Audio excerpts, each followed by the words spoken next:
우리 속에 들어가 있는 건 나옵니다. 여러분이 꿈에도 나올 때가 참 많죠. 저는 꿈에 복음 전할 꿈 꿀 때가 제일 좋습니다. 근데 많은 사람들은 개꿈을 참 많이 꿉니다. 여러분은 그런 일을 절대 없기를 바랍니다만은 수술 받고 나면은 이제 무의식 속에 있다 이렇게 깨어나잖아요. 그때 무슨 말을 한다 그래요. 이제 자기 속에 있는 게 나오죠.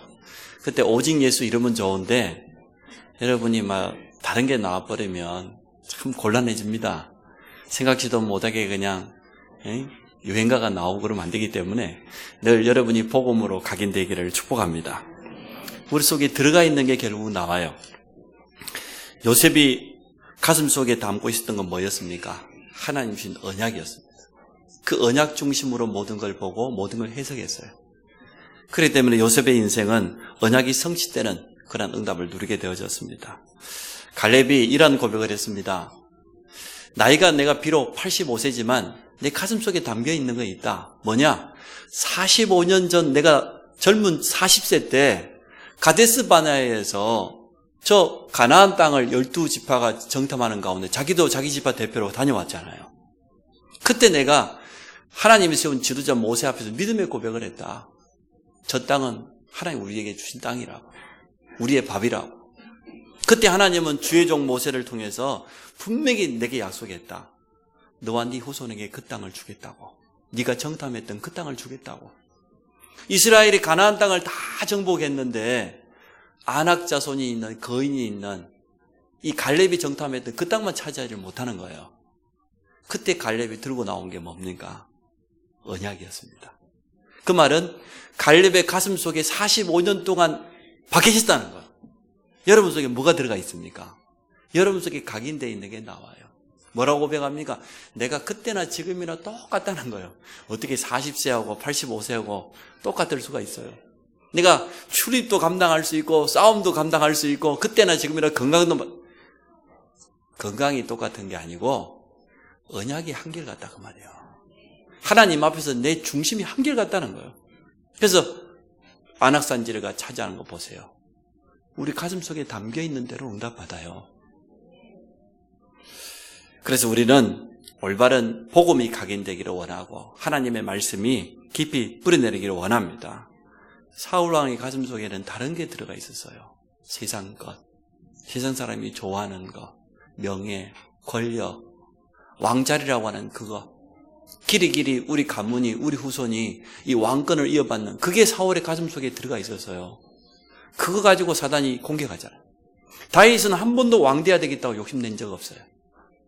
사무엘 선지자가 와서 하나님의 언약을 전달해 줬기 때문이죠.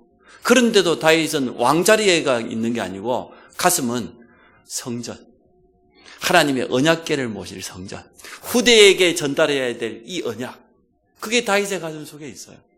결국은 그대로 응답받은 것을 보게 되어집니다. 이 자리에 있는 우리 모든 성도들이 하나님의 말씀이 각인되기를 원하고 복음이 깊이 각인되기를 축복합니다. 복음에 가지고 있으면 복음의 사람 복음이 나옵니다. 결정적인 순간에 틀림없이 나오게 되어 있습니다. 바울의 가슴 속에는 많은 거 있었지만 크게 두 가지가 있었습니다. 자기 민족을 향하여서 로마서 9장 1절로 3절에 보니까 내 마음에 근심이 있고 고통이 있는데 그건 뭐냐? 우리 민족 때문에, 우리 혈육. 이스라엘 유대인이 하나님을 대적하고 메시아가 오셨는데도 불구하고 십자가에 못 박아 죽이고, 그 내 가슴 속에 있는 근심과 고통이 뭐냐? 내 민족이 회개하고 돌아오는 것이다. 4절 5절에 보니까 그럴 리 없지만 내가 그리스도께 끊어질지라도 그럴 수는 없잖아요. 그런다 할지라도 내가 원하는 바는 이스라엘 사람, 우리 민족이 회개하고 돌아오는 것. 그게 바울의 가슴 속에 담겨 있었어요. 또 바울의 가슴 속에 두 번째 담겨 있는 게 뭡니까? 로마도 보아야 하리라. 저 이방을 향하여서, 저 강대국을 향하여서 선교를 향한 중심이 딱 담겨 있어요. 제 친구가 큰딸을 낳았는데 이름을 미나라고 지었어요. 제가 물었죠. 야, 그 딸 이름 참 이쁜데 왜 그렇게 지었니? 그랬더니 민족을 하나님께로. 그게 미나예요. 자기는 대학에서 복음 전해던 CC 출신인데 우리 5,000년 우상 숭배하고 귀신문에 빠져있는 이 민족을 하나님께로 돌아올 그러한 일에 우리 딸이 쓰임받기를 원한다. 그래서 미나라고 이름을 지었어요. 이처럼 부모에게 담긴 게 후대에게도 전달되어져요. 여러분 속에 정말 복음만이 담기기를 원합니다. 상처가 담겨가지고요. 그놈의 상처를 순간마다 꺼내보고 쉬지 않고 보고 그런 사람 많아요. 심심한 마음이 이제 우울해지고 막 거울 앞에서 눈물이 뚝뚝 흐르고 그런 사람이 있습니까? 엉뚱한 게 담겨 있어서 그래요. 근데 상상해로 성도들 참 많다니까요. 혼자 있는 시간에 물론 우리가 드라마 보다가도 울 수도 있고 영화 보다가도 울 수도 있는데 우리 속에 복음만이 다른 것들이 딱 자리 잡고 있어가지고요. 이게 심심하면 나온 사람 많습니다. 오늘 치유받으시기를 주의 이름으로 축복합니다. 고 김중권 목사님은 대학이 가슴속에 담겼어요. 저는 이곳에 설명해줘요. 공산당이 자기 눈앞에서 부모를 죽였어요. 자기 눈앞에서. 자기도 예수 믿는다고 죽은 줄 알고 갔다가 시체 때문에 갖다 던졌는데 다시 살아난 거예요. 이래가지고는 남쪽으로 넘어와가지고 말이에요. 6.25 때 일어난 이야기죠. 남쪽으로 넘어와서 결단했어요.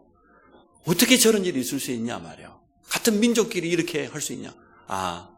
후대들을 깨우지 않으면 안 되겠구나. 어른들은 안 되는구나.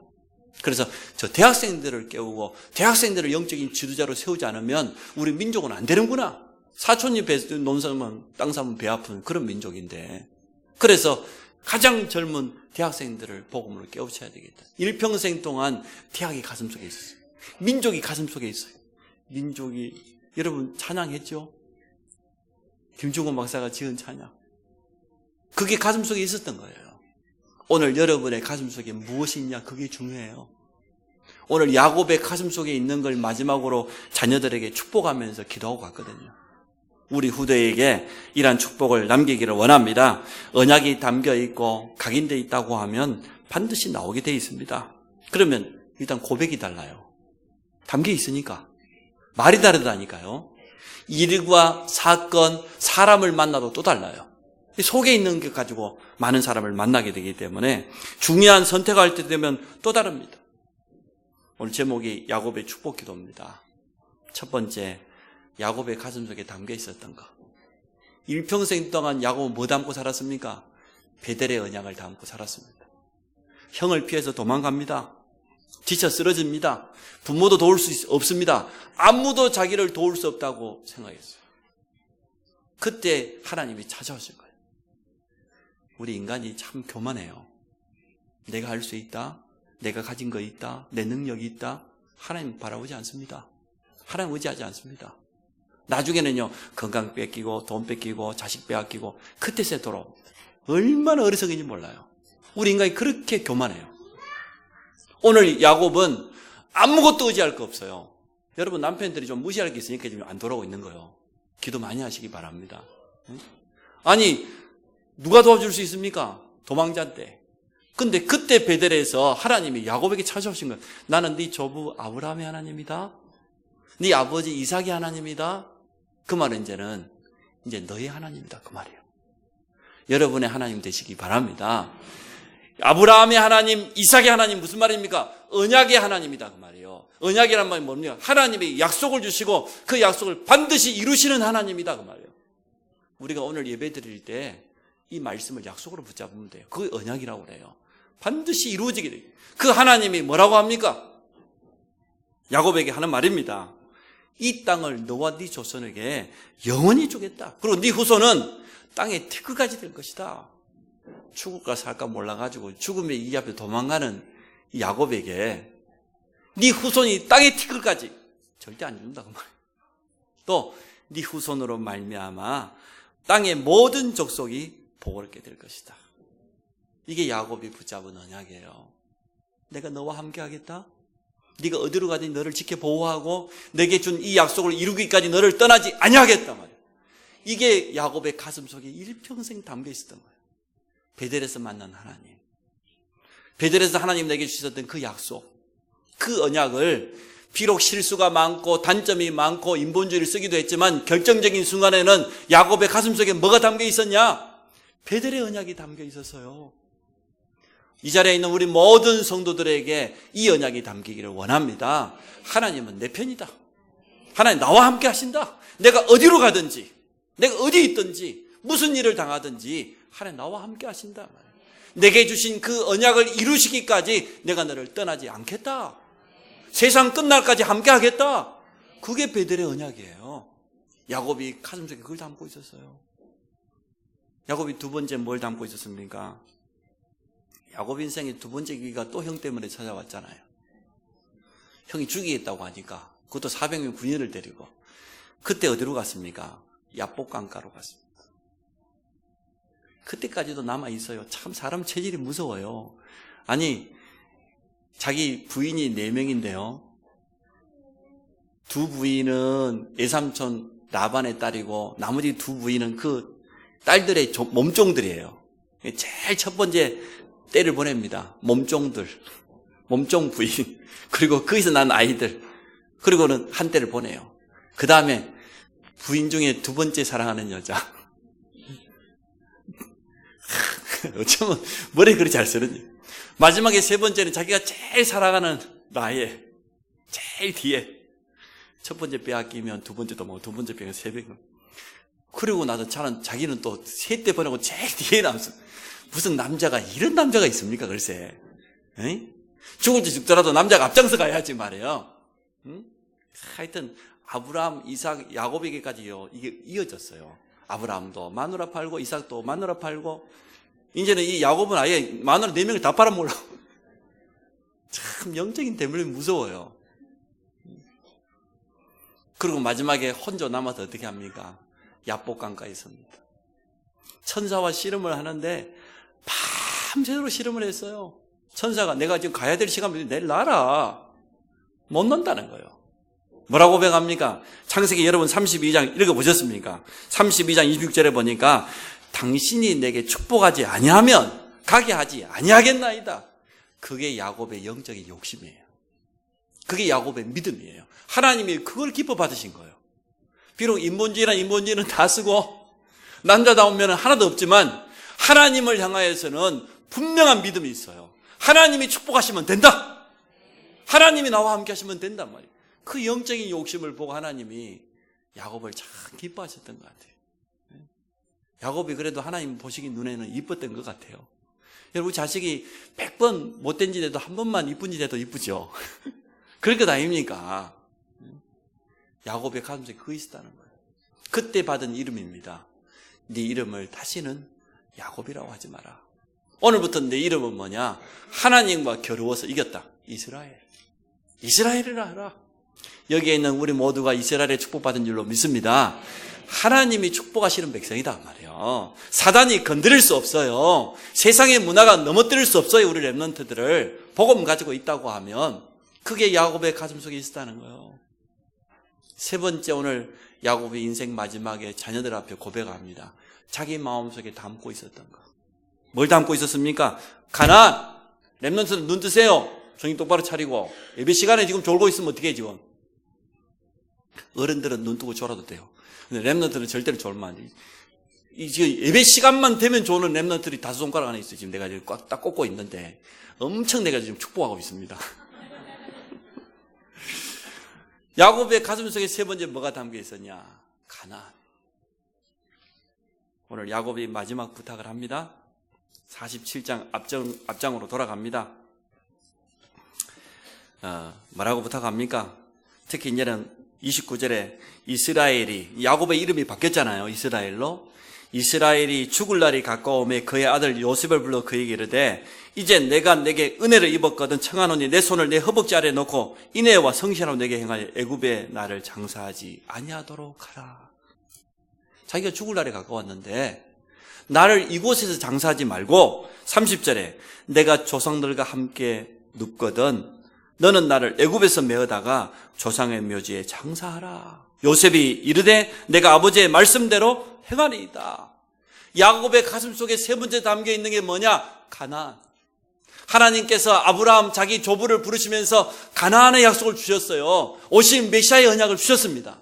그 언약을 야곱이 가슴속에 담겨 있었던 거예요. 나는 이 애굽 땅에 묻힐 그런 존재가 아니고 하나님의 언약이 있는 그 가나안 땅에 묻히기를 원한다. 오실 메시아를 바라보는 그 땅에 있기를 원한다. 그것을 자기 자신만 깨달은 게 아니고 후손들이 전달한 거예요. 요셉도 마지막에 뭐라고 고백합니까? 창세기 5장 죽을 때 우리가 언젠가는 여기서 빠져나갈 것이다. 영원히 애굽에 머무르지 않을 것이다. 그때에 내 해골을 메고 가라고 약속해라. 자기 자녀들에게 말이에요. 약속해라. 이거예요. 야곱의 가슴 속에는 언약이 있었습니다. 오실 메시아에 대한 참된 소망을 가지고 있었습니다.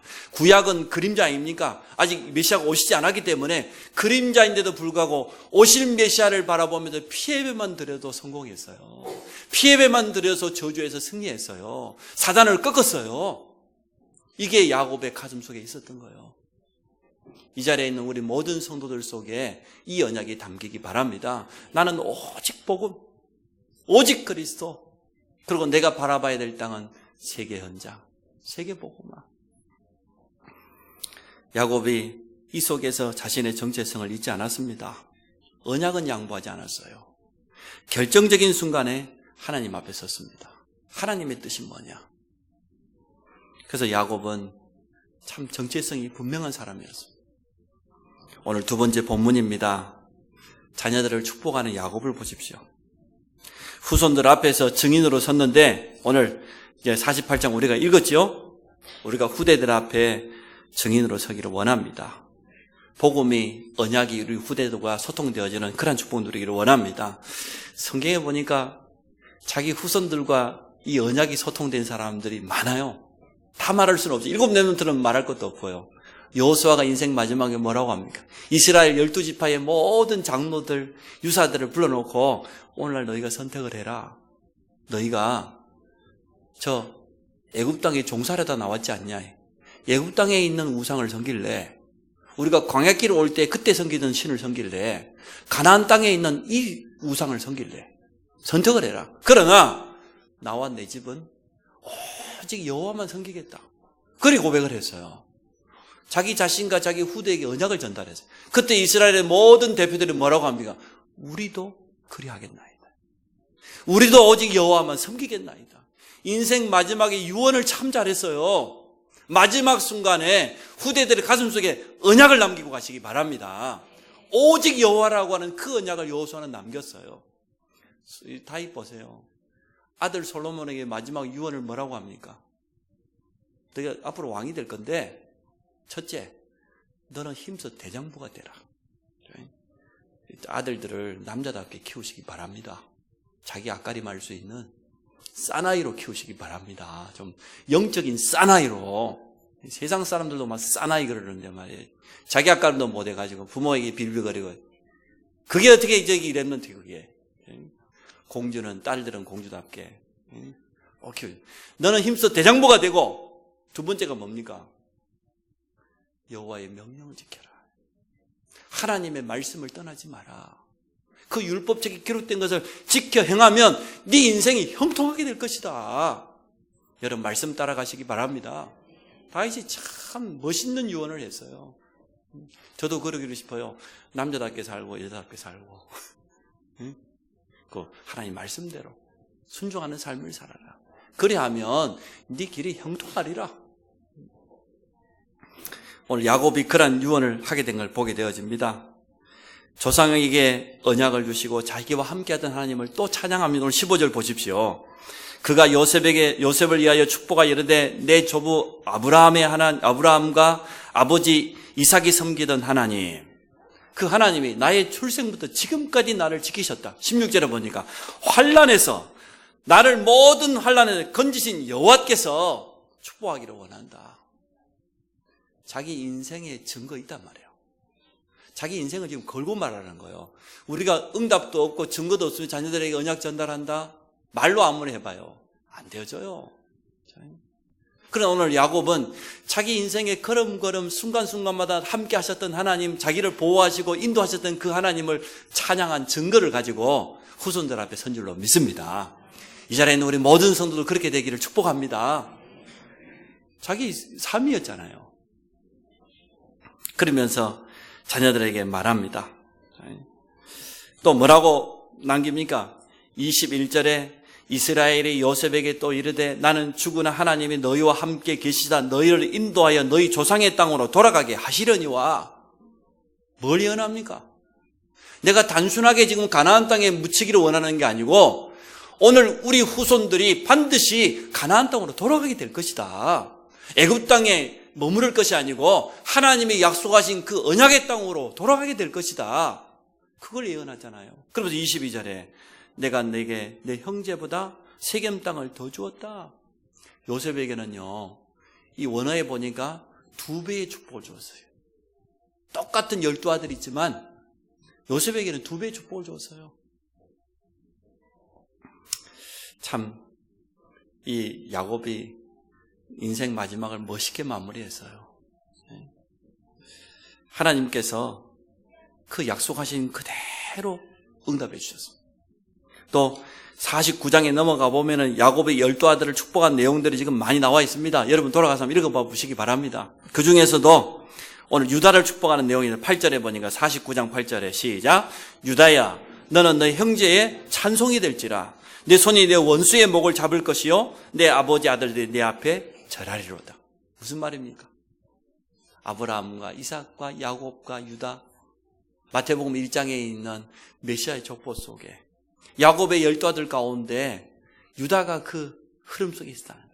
그래서 유다야 너는 내 형제의 찬송이 될지며 원수의 목을 잡는다는 얘기 무슨 말입니까? 사단의 권세를 완전히 꺾게 될 것이다. 너를 통하여 메시아의 족보가 완성될 것이다. 내 형제들이 너에게 절하게 될 것이다.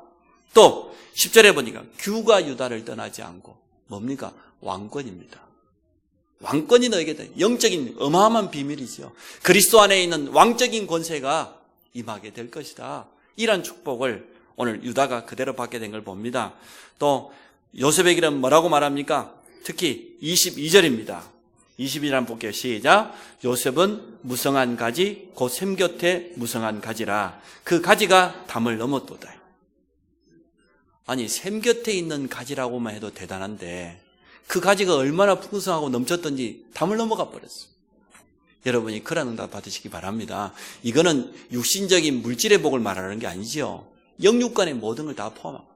하나님의 자녀가 받아야 될 축복은 뭐냐? 내 인생만 사는 것이 아니고 다른 사람을 살리는 그런 축복까지 누리기를 바랍니다. 우리를 만나는 모든 사람이 우리를 통하여서 하나님의 축복을 보도록, 하나님이 우리와 함께 하심을 보도록 그런 증인의 축복을 주겠다는 거예요. 그래서 이 가지가 너무 풍성해져서 담을 넘어버렸어요. 26절을 한 번 더 봅니다. 시작. 내 아버지의 축복이 내 선조의 축복보다 나아서 영원한 산이 하늘심 같이 이 축복이 요셉의 머리로 돌아오며 그 형제 중 뛰어난 자의 정수리로 돌아오리로다.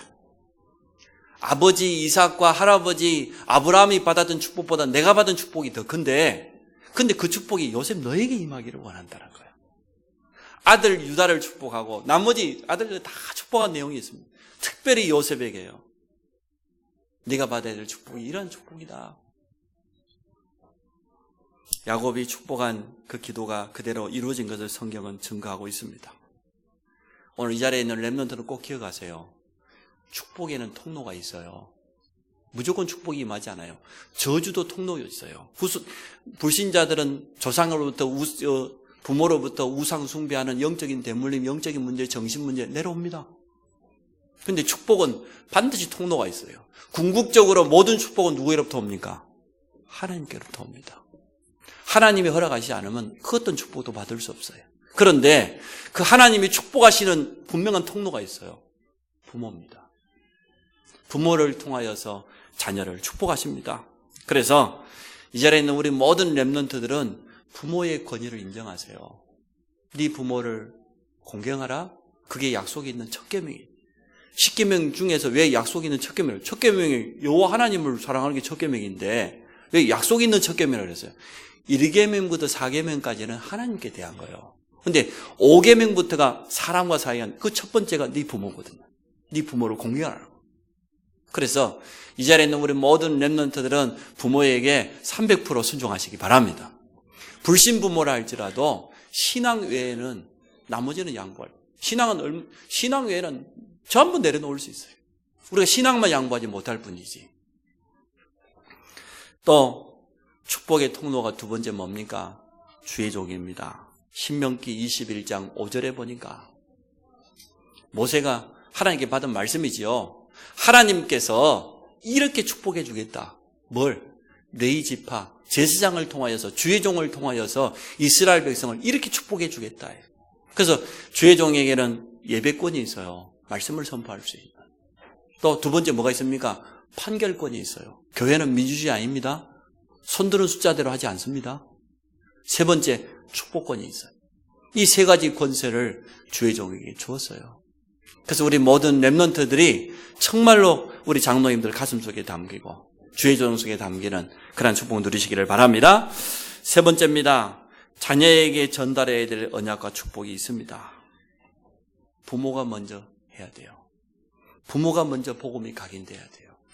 부모가 먼저 말씀에 뿌리 내려야 돼요. 부모가 먼저 기도 체질돼야 돼요.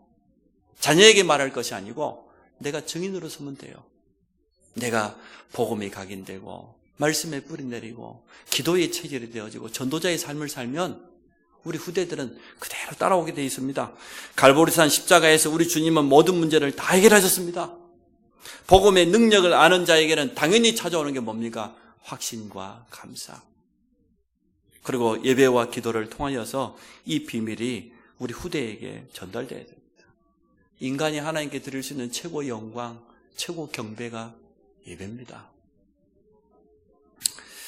우리 부모님들은 자녀들의 영적인 상태에 대해서 관심을 많이 가지세요. 겉모습 그거 보지 마시고 진짜 속모습. 하나님 앞에서 우리 자녀가 어떤 형태의 상태를 가지고 있는지. 많은 부모들이요, 자녀를 보면서 자기가 보고 싶은 것만 보려고 하는 그런 경향이 있어요. 착각하는 거지. 잘 못 보는 거예요. 정확히 봐야 돼요. 시간표에 맞도록 우리 자녀들을 도와주시기를 바랍니다. 저도 그래서 성인이 된 우리 첫 번째에게 이야기했습니다. 자립해라. 집 나가라. 집 나가라. 이제 성인이다. 학비는 장학금 받아서 하고 생활비와 용돈은 아르바이트 벌어서 해라. 지금까지 잘 먹고 잘 썼지 않냐? 이만큼 키웠으면 됐지. 맞잖아요. 내가 성인이 될 만큼 했으면. 그러니까 청년들은 완전 자립해야 돼. 부모로부터 다 얻어먹고 살았지. 배울 거 다 배웠지. 완전 자립하시기 바랍니다. 오늘 내가 우리 대학 청년부 예배 때 드릴 말씀인데, 나머지는 뭐냐? 아니, 전도 훈련 받는 건 도와줄 수 있어요. 성인이 되었지만 선교 현지에 간다, 선교 투어를 한다. 그건 내가 도와줄 수 있어. 그 나머지는 뭐냐? 자립해라. 홀로 서게 해라. 아직 아멘이라는 답은 못 들었습니다만은 제 기도 제목입니다. 자립해라. 대학 가면 홀로 서라. 네 인생 네 스스로 응답받고 축복받아라. 얼마든지 축복받을 수 있어요.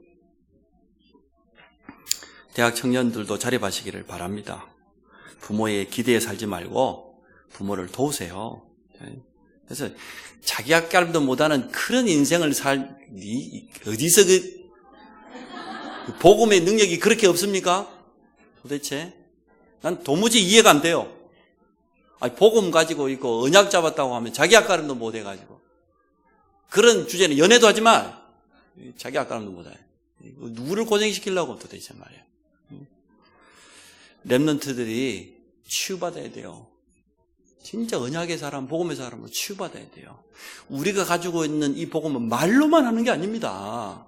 말로만 렘넌트 말이에요. 말로만 세계복음만 말이에요. 자기 삶은 엉망이고 말이야. 그거 치유받아야 돼요. 2018년에 치유와 서밋이라는 메시지가 나왔잖아요. 렘넌트 현장이 회복되는 데가 제일 먼저. 야곱의 인생 마지막을 참 멋있게 마무리했어요. 자기 자녀들을 마음껏 축복했어요. 정말 요셉 같은 경우는 어린 소년이 팔려와가지고 자기 앞가림을 할 정도가 아니고 애굽과 세계재앙을 막았어요.